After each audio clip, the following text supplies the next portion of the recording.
भाई साहब ये बताएं कि ये जो फैज़ अमीर साहब से मुतालिक मामला है, कल आपने एक इंटरव्यू के अंदर तज़किरा भी किया कि अब ये मामला यकीनी तौर पर उस तरफ जाता हुआ नजर आ रहा है, आपने इशारा दिया इस तरफ। वाक़तन अब ये इत्तलात कोई ऐसी आई हैं आपके पास भी देखिए कि मैं जो खान साहब भी अब इम्प्लिकेट हो रहे हैं फैज़ अमीर साहब से मुतालिक केस के अंदर? नहीं मैंने बड़ी क्वालिफाइड किस्म की गुफ्तगू की थी। मैंने कोई कैटेगोरिक गुफ्तगू नहीं की थी। मैंने मुझे my comment is not based on information, लेकिन मैं कमेंट जो है अपने तजर्बे की बुनियाद पे किया है कि एक शख्स जो है वो who has been part of whatever was happening in 2017, 18, 19, onward, जितना भी 2022, 23 तक जो कुछ भी होता रहा, जनरल फैज अमीर साहब उसमें बड़ा उनका कलीदी किरदार था। और किरदार जो है उनके साथ उनका बड़ा कलीदी किरदार था।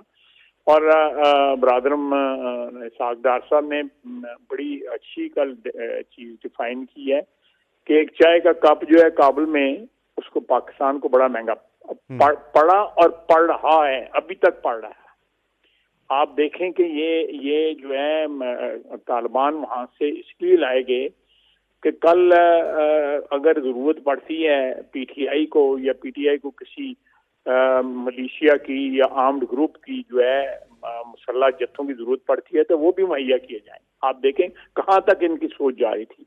ये 9 मई पे सिर्फ मुतमिन नहीं थे, उसके बाद की भी इनकी तैयारी थी।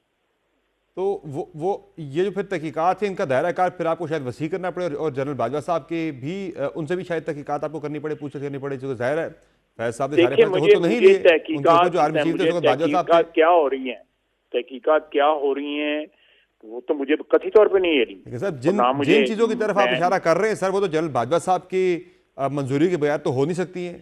नहीं, उसमें सबसे पहले तो वज़ीर आज़म की मंजूरी थी। पार्लियामेंट में ब्रीफिंग दी गई इस चीज के ऊपर हमें, वो इमरान खान ने ब्रीफिंग दिलवाई थी हमें।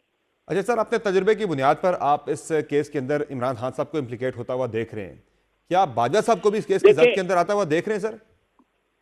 देखिए मैं जहां तक ये मुझे नहीं पता कि वो क्या उनसे जो भी गुफ्तगू हो रही है फैज साहब की, लेकिन अगर जनरल फैज जो है अगर वो किसी का नाम लेते हैं तो इन 2 अशखास के नाम जो है सरे फहरिस्त हैं। और आपका समर अब्बास का या ख्वाजा आसिफ का नाम तो नहीं है लेना। आप बताएं, जो पावर का एक ट्रायंगल थी वो यही थी ना। मेरा मतलब है उसमें आपका और मेरा नाम तो नहीं आएगा ना फिर। जी। ये एक फितरी बात कर रहा हूँ मैं कोई नाम इसके ऊपर मुझे कोई इन्फॉर्मेशन है ना, मैं कोई इसके ऊपर कंक्लूसिव है, लेकिन जो भी थोड़ा सा ग्रे मैटर है मेरे दिमाग में या सर में, और उसको अप्लाई करके कह रहा हूँ कि ये। और यानी आप ये कह रहे हैं, आप ये फरमा रहे हैं कि अगर गिरफ्तारी इमरान खान साहब की होती है इस केस के अंदर तो फिर बाजवा साहब की भी इम्कान है कि उनकी भी हो सकती है? नहीं हो सकता है। ये तो फिर इमरान खान पे मुझे मुनसर है ना कि वो किस पे डालते हैं।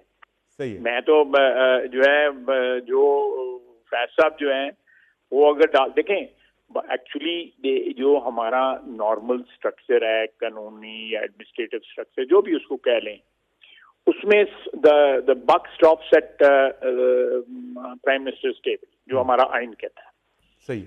चाहे वो इनएक्चुअलिटी वो हो या ना हो, ठीक, लेकिन कम से कम आईनी तौर पे जो तहरीर है वो ये है कि प्राइम मिनिस्टर के टेबल पे जाकर रुकता है सारा मामला। ठीक है। और प्राइम मिनिस्टर जो है उससे अपने आप को बरी जिम्मा नहीं कर सकता कि जो उसकी स्टूवर्डशिप के अंदर जो भी वारदातें हुई हैं वो जी मुझे पता ही नहीं था।